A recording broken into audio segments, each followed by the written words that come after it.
चलो हम क्वेश्चन पूछ रहे थे कि हमारी जो पुली है वो घूमेगी या नहीं घूमेगी। तो क्या कहेंगे हम, हमारी पुली रोटेट नहीं होगी।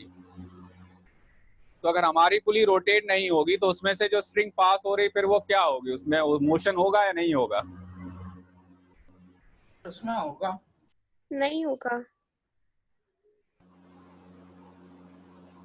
अब तो दो अलग अलग आंसर आ गए, एक कह रहे होगा एक कह रहे नहीं होगा। क्या कहेंगे हम, जो पुली हमारी है उसमें जो स्ट्रिंग पास हो रही है उसमें मोशन होगा या नहीं होगा।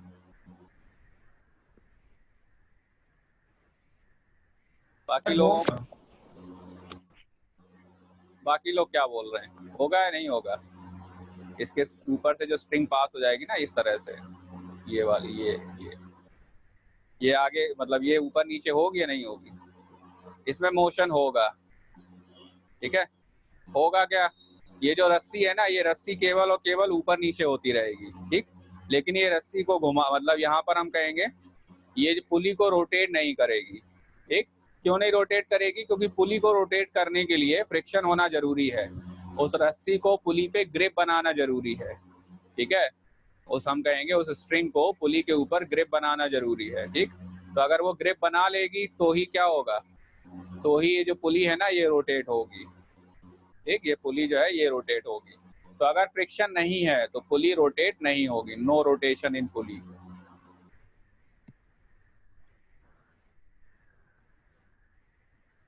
ठीक है, ये ध्यान रखना है। अगर हम क्या कहेंगे, अगर आपका रस्सी में फ्रिक्शन नहीं, पुली में फ्रिक्शन नहीं है तो पुली नहीं घूमेगी, ये रस्सी जो है ना केवल ऊपर नीचे होती रहेगी। अगर फ्रिक्शन होगा तो क्या होगा, अगर फ्रिक्शन होगा तो फिर दोनों साइड में जो टेंशन है ना वो अलग अलग हो जाएगी। ठीक, यहाँ टेंशन T1 होगी, यहाँ टेंशन T2 होगी, जो हमें मानना नहीं है। मतलब हम क्या कहेंगे, हमें दोनों साइड टेंशन सेम रखनी है। ठीक, तो आप ये ध्यान रखेंगे, आपकी जो आइडियल पुली होगी उसमें क्या कहोगे आप, उसमें फ्रिक्शन ना होने की वजह से कोई भी रोटेशन नहीं होगा, दोनों तरफ टेंशन सेम आएगी, रस्सी केवल क्या करती रहेगी, रस्सी स्लिप होती रहेगी। ठीक है, जो स्ट्रिंग है ना ये क्या होती रहेगी, ये पुली के ऊपर स्लिप होती रहेगी। ठीक, बात समझ में आ गई सबको, अब ये ध्यान रखना है। ठीक है, तो हमने क्या कहा, पहला पॉइंट आपका क्या हो गया, pulley is massless, friction is completely absent between the cylinder and the string and also at the axle. ठीक है, मतलब दो चीजें आएंगी, एक तो आएगा आपका पुली और रस्सी, दूसरा आएगा आपका पुली और स्ट्रिंग। ठीक, जैसे पुली जो होती है ना यहाँ पर एक एक्सल लगी होती है, यहाँ पर भी फ्रिक्शन नहीं मानना, और जो रस्सी आपकी इसके ऊपर से रोटेट हो रही ना उसमें भी फ्रिक्शन नहीं मानना है। ठीक है, the pulley is completely circular. दूसरा तीसरा एजम्पशन क्या है, आप पुली कैसी लोगे, सर्कुलर लोगे, आप और किसी शेप में नहीं लोगे। ठीक है, इसके बाद किस तरह से हम पुली को की मोशन की एनालिसिस करेंगे, तो हम कहेंगे कि अगर हम पुली में देखें तो पुली को हम पार्ट डिवाइड कर सकते हैं तीन पार्ट्स में, क्योंकि आपकी जो पुली है ना उसमें तीन आर्म्स होते हैं। जिसने बेसिक मशीन्स पढ़ी होंगी उनके में बताया गया होगा, वो लीवर आर्म, ठीक है, वो सब क्या होता है इस तरह से। ठीक, तो पुली में आपकी तीन आर्म होती है, एक सेंटर से ज्वाइंट होती है, बाकी ये दो आर्म होती है। इन दोनों आर्म्स को आप नाम देते हो basic arms, sorry side arms. जो तीन आर्म्स होंगी उनको नाम देंगे साइड आर्म्स। अब चाहे किसी को भी आप नाम वन मतलब साइड आर्म्स वन कह सकते हो, साइड आर्म टू कह सकते हो। हम इसको कहेंगे साइड आर्म वन और इसको कहेंगे साइड आर्म टू। ठीक है, जरूरी नहीं है आप इसे वन कहो इसे ही टू कहो। इसे कहा जाता है मेन आर्म। मेन इसलिए कहा जाता है क्योंकि यही पुली को होल्ड करके रखती है और बाकी भी ऑब्जेक्ट को होल्ड करके रखती है। अगर ये वाली आर्म आपकी नहीं होगी तो पुली के मोशन का कोई मतलब नहीं है, क्योंकि सारे पूरे सिस्टम को यही आर्म होल्ड करके रखती है, इसीलिए इसे कहा जाता है मेन आर्म। ठीक है, तो आपको ध्यान रखना है, हम कहेंगे पुली में तीन आर्म्स हो जाएंगे, एक हो जाएगी side arm one, side arm two and main arm. ठीक है, अब किस तरह से हम मोशन की एनालिसिस करेंगे, आप इसमें से कोई भी आर्म मूव कर सकती है, तीनों भी मूव कर सकती हैं, कोई दो मूव कर सकती हैं। ठीक,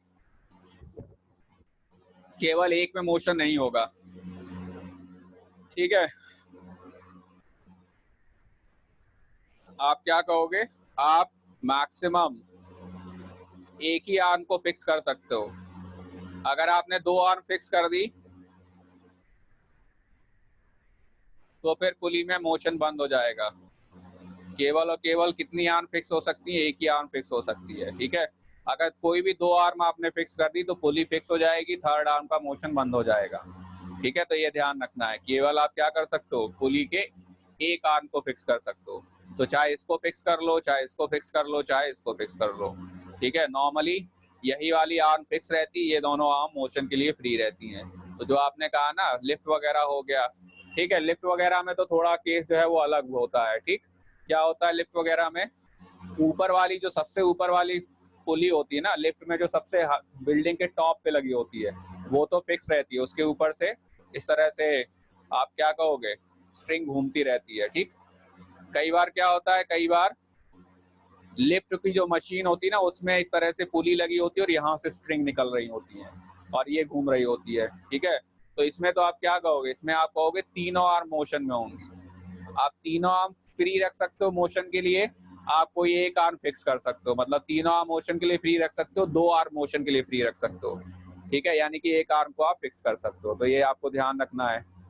ठीक है, तो हम एक एक करके तीनों आर्म फिक्स वाले केसेस, एक आर्म फिक्स वाले केसेस अभी स्टडी करेंगे। ठीक है, वो आपको जो है वो सारी चीजें अभी स्टडी हम करेंगे। तो पहले तो आपको ध्यान रखना है साइड आर्म्स का मतलब क्या है और किस तरह से हम उनके मोशन की एनालिसिस करेंगे।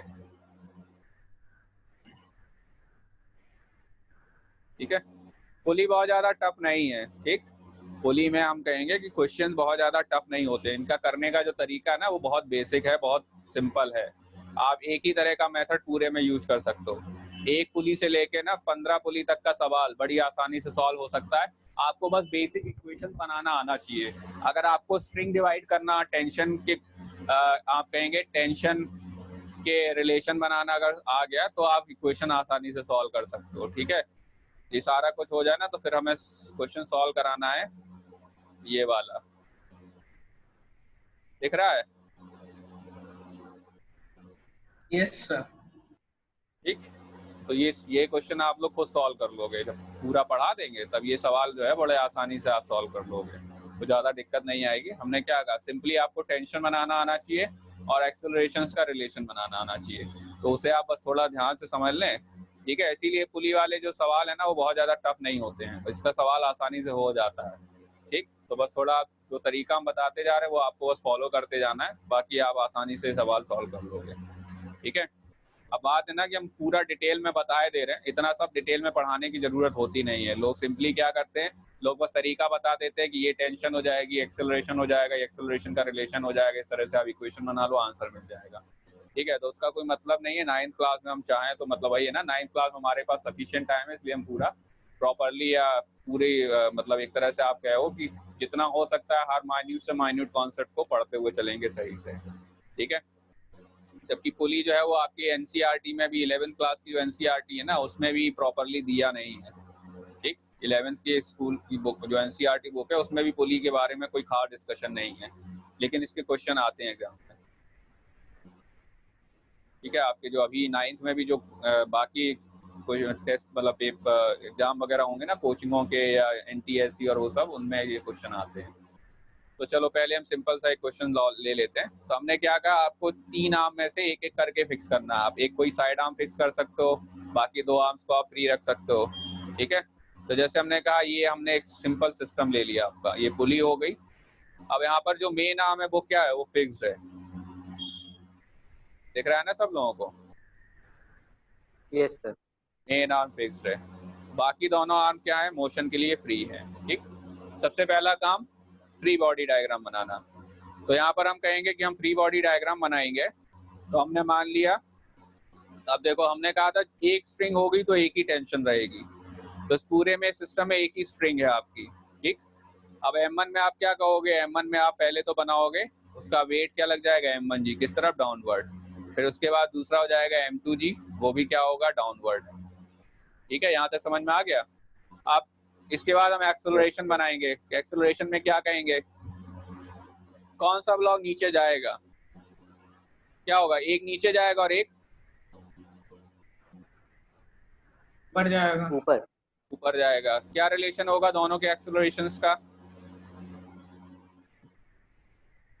दोनों के एक्सेलरेशन जो है वो सेम होगा। दोनों के एक्सेलरेशन की जो वैल्यू है वो सेम होगी, मतलब जिस एक्सेलरेशन से M1 नीचे आएगा उसी एक्सेलरेशन से M2 ऊपर जाएगा। समझ में आ रही बात? Yes sir. ऐसा नहीं होगा कि m1 का एक्सेलरेशन कुछ और हो, m2 का एक्सेलरेशन कुछ और हो। तो एक जो एक्सेलरेशन के रिलेशन की जो हमने बात थी ना, वो हमने यहीं पर हमने कहा एक एक्सेलरेशन का रिलेशन भी आपको समझ में आना चाहिए किस तरह से हम लिखेंगे। तो रिलेशन यही हो गया, m1 का acceleration is equal to m2 का एक्सेलरेशन। ठीक है, बात समझ में आ गई इतनी? अब क्या करें, हम कहेंगे तो पहले तो आपने फ्री बॉडी डायग्राम में वेट बना लिए m1g m2g, उसके बाद आपने एक्सेलरेशन भी लिख लिए। अच्छा, m1g पे रस्सी का टेंशन किस तरफ आएगा? ऊपर की तरफ। थोड़ा ध्यान से समझ लेना, ये जो यहाँ वाली जो रस्सी है ना, ये जो आपकी स्ट्रिंग है, ये m1 को खींचेगी किस तरफ? ऊपर की तरफ। और इस पे खुद फोर्स आएगा या खुद टेंशन आएगी किस तरफ? नीचे की तरफ। तो जितने टेंशन से m1 को खींचेगी उतना ही टेंशन इस पे आएगा। इसी तरह से ये वाली रस्सी जो है वो पुली को खींचेगी नीचे की तरफ, और इस पे खुद पे फोर्स आएगा, टेंशन आएगा ऊपर की तरफ। समझ में आ गई बात? सर ये वाला पार्ट एक बार फिर से बता दीजिए। रस्सी पे नेट टेंशन हमें क्या करनी होगी? 0 करनी होगी। तो ये जो रस्सी है ये ब्लॉक को कहाँ खींचेगी?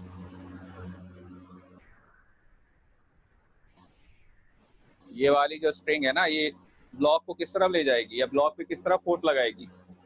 सर ऊपर की तरफ। ये ब्लॉक पे ऊपर की फोर्स तरफ। लगाएगी ऊपर की तरफ। तो एक्शन रिएक्शन से आप क्या कहोगे? ब्लॉक इस रस्सी पे किस तरफ फोर्स लगाएगा? नीचे की तरफ। समझ में आ गई बात? यस इसी तरह यस से हम यहाँ पर क्या कहेंगे, ये जो रस्सी है ना, ये पुली को खींचेगी नीचे की तरफ, और पुली रस्सी पे फोर्स लगाएगी ऊपर की तरफ। और वैसे भी रस्सी जो है ना, रस्सी में हमेशा जो टेंशन आएगी ना, वो आउटवर्ड होगी। अंदर की तरफ रस्सी में टेंशन नहीं आ सकती। क्यों नहीं आ सकती? रस्सी में जो टेंशन है ना, वो अंदर की तरफ नहीं आ सकती। क्यों नहीं आ सकती? क्योंकि अगर टेंशन अंदर की तरफ आएगी तो फिर रस्सी क्या हो जाएगी? रस्सी आपकी ढीली पड़ जाएगी, और रस्सी ढीली पड़ने का मतलब ये क्या हो जाएगी? एक जगह जाके इकट्ठी हो जाएगी। समझ में आ गई बात? Yes sir. ठीक है, तो हमेशा इस पे हमें टेंशन क्या रखनी है? बाहर की तरफ। रस्सी इंटरनल या हम कहेंगे इनसाइड टेंशन को टॉलरेट नहीं कर सकती। हाँ, यहाँ पर अगर आपकी कोई रॉड होती तो कोई दिक्कत नहीं थी। ठीक है, चलो खैर। तो हमने आप टेंशन बना लिया, इसके वेट बना लिया, और इस एक्सेलरेशन का रिलेशन बना लिया। अब हम क्या करेंगे? अब हम इक्वेशन बनाएंगे ब्लॉक m1 पे। ठीक है, force balance on block m1।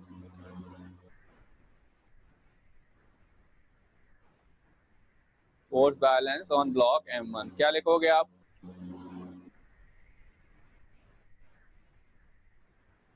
m1 पे फोर्स बैलेंस में आप क्या लिखोगे? क्या क्या फोर्सेस लग रहे हैं आपके m1 पे? m1g किस तरफ लग रहा है? डाउनवर्ड। टेंशन किस तरफ लग रहा है? अपवर्ड। अपवर्ड। एक्सेलरेशन किस तरफ लग रहा है? नीचे। डाउनवर्ड। इसका मतलब क्या हुआ? ये ब्लॉक कहाँ जाएगा? ये ब्लॉक नीचे जाएगा। m1g minus T equal to m1a, यही हो जाएगा।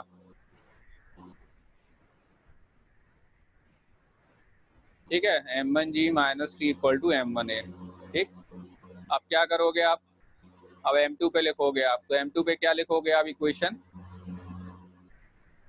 m2g किस तरफ लग रहा है? नीचे की तरफ। t किस तरफ लग रहा है? ऊपर की तरफ। क्या इक्वेशन हो जाएगी आपकी?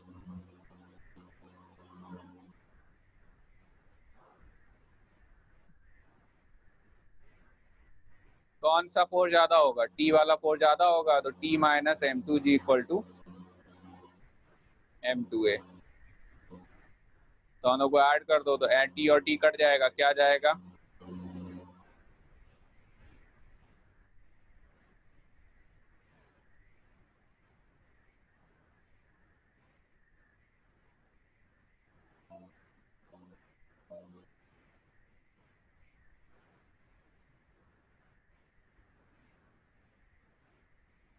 ठीक है, ये क्या हो गया? ये एक्सेलरेशन हो गया।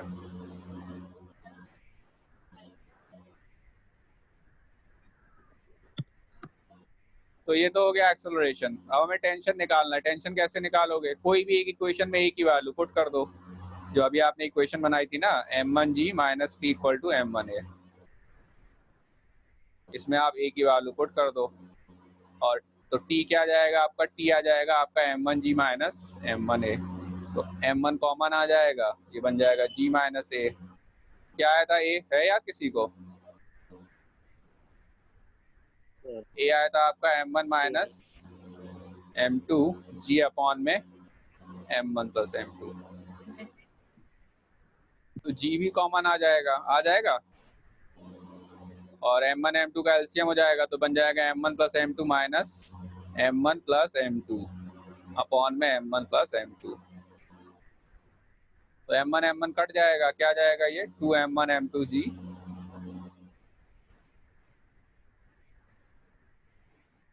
ये क्या होगी, ये होगी टेंशन की वैल्यू। ठीक है, समझ में आ गया? Yes sir. अब इसमें देखो थोड़ा सा एक शॉर्टकट अगर आप लगाना चाहो तो लगा सकते हो। ठीक है, ये हमारा खुद का ही सोचा हुआ है। ठीक है, इसको मतलब हम इन बनाया था, लेकिन थोड़ा ध्यान रखना पड़ता है इसमें। आप मतलब ऐसे नहीं कि बस मेथड पकड़े और कहीं भी पिल गए जाके, थोड़ा सोच समझ के यहाँ पर जो है आपको इसे अप्लाई करना पड़ेगा। तो जैसे ये जो सिस्टम दिया हुआ है ना, इसको अगर हम सीधा कर लें, मतलब दोनों ब्लॉक को आप, इस वाले ब्लॉक को आप इधर ले जाके सीधा कर लो, इस वाले ब्लॉक को आप इधर ले जाके सीधा कर लो, और पूरा का पूरा सिस्टम आप कर लो स्ट्रेट, एकदम स्ट्रेट इस तरह से। ठीक है, तो आप क्या कहोगे, ये कितना, ये इस वाले ब्लॉक का मास क्या है आपका? इसका मास है आपका m2, और इसका मास क्या है m1। थोड़ा आप ध्यान रखें, ये नॉर्मल रिएक्शन वगैरह आप नहीं लगाएंगे। ठीक, आपको थोड़ा ध्यान रखना है, आप नॉर्मल रिएक्शन वगैरह नहीं लगाएंगे।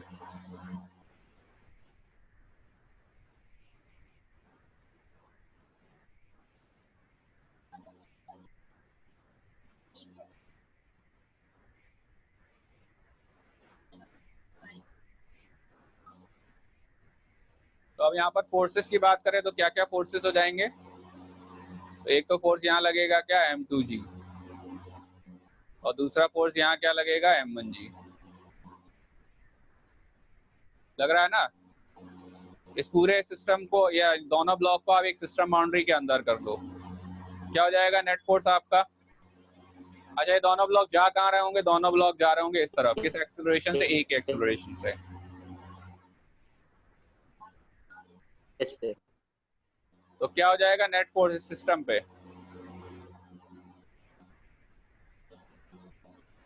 इस पूरे सिस्टम बाउंड्री पे किस तरह से फोर्सेस लग रहे हैं? m1g लग रहा है इस तरफ, लग रहा है m2g लग रहा है इस तरफ, क्या हो जाएगा ये m1g minus m2g। m1g minus m2g। कितना है total mass? m1 plus m2। m1 plus m2 into a क्या आ जाएगा आपका?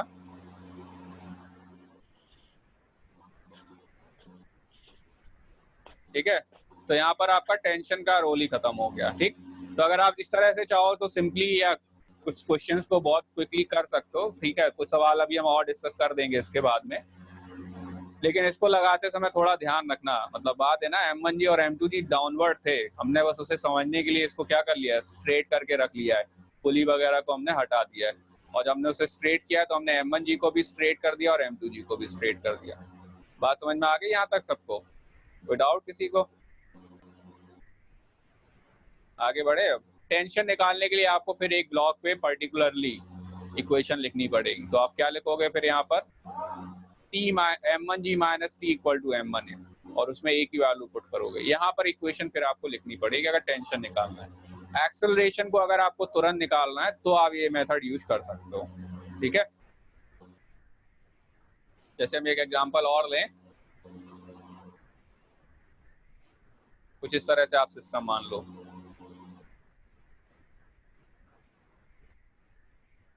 Yes sir.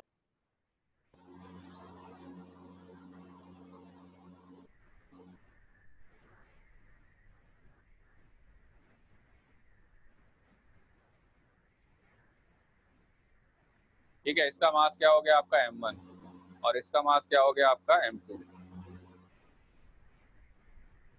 ठीक है, तो आप फोर्स बैलेंस या जब फ्री बॉडी डायग्राम बनाओगे तो आप क्या कहोगे, m2g इधर लगेगा, बाकी देखो इसका जो m1g है ना, इसका कोई रोल नहीं है मोशन में। ये ब्लॉक जाएंगे कहाँ? m2g, m2 आपका किस तरफ जाएगा? सरफेस स्मूथ है, यहाँ फ्रिक्शन हम नहीं मान रहे। क्या कहोगे आप यहाँ पर? ये एक्सेलरेशन a से नीचे जाएगा इस तरह से, इसको आप स्ट्रेट कर लो, सीधा कर लो, तो आप क्या कहोगे यहाँ पर? ये हो जाएगा m2g, ठीक है। और बाकी m1g का कोई रोल नहीं था। m1g इस तरफ लग रहा होगा, मोशन में कोई रोल नहीं आएगा, एक्सेलरेशन हो जाएगा a। तो नेट फोर्स कितना है सिस्टम पे आपका? नेट फोर्स है आपका m2g, और total mass of the system क्या हो जाएगा आपका? m1 plus m2। तो यही क्या जाएगा आपका? एक्सेलरेशन। समझ में आ गई बात? तो इस तरह से आप चाहो तो आप जल्दी एक्सेलरेशन निकाल सकते हो, ठीक है, अगर आपको कुछ क्वेश्चन दिया जाए ना। लेकिन इसको मेथड को अप्लाई करते समय थोड़ा सा ध्यान रखना पड़ता है, मतलब है कि ऐसे आप सीधे यूज नहीं कर लेंगे। तो वो सिचुएशन जो है वो हम आपको एक्सप्लेन कर देंगे अभी, लेकिन पहले आपको ये समझ में आना चाहिए कि हम कर क्या रहे थे।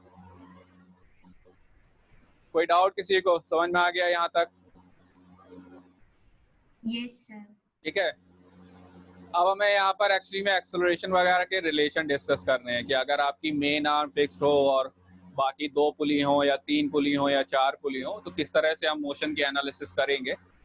ठीक है, तो नेक्स्ट क्लास में पहले हम इसके कुछ सिंपल से क्वेश्चंस और डिस्कस कर देंगे, उसके बाद हम इस पे आ जाएंगे। फिर ये वाला जो पार्ट है ना, ये थोड़ा सा कॉम्प्लिकेटेड है रिलेटिवली बाकी क्वेश्चंस की तरह। ठीक है, तो पहले हम इसके एक सिंगल पुली वाले कॉन्सेप्ट पे बेस कुछ सवाल डिस्कस कर दें, फिर उसके बाद फिर हम बाकी ये वाले 2 पुली 3 पुली 4 पुली वाले क्वेश्चन डिस्कस कर लेंगे, और आपको बड़ी आसानी से क्वेश्चन समझ में आ भी जाएंगे, कोई दिक्कत नहीं होगी। ठीक है, बहुत ज़्यादा टफ नहीं होते पुली के सवाल। ठीक, तो वो फिर हम डिस्कस करेंगे आपका नेक्स्ट क्लास में। अभी वाले में किसी को कोई डाउट है तो बता दो, हम एक्सप्लेन कर दें। वैसे हमें लगता नहीं कि कुछ बहुत ज़्यादा खास था, कोई पार्ट समझ में ना आया हो। डाउट नहीं है।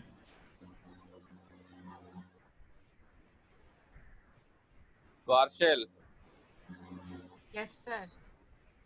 पूछना है? नहीं सर। बाकी लोगों को, श्रेया, स्वामी, काव्यांजलि,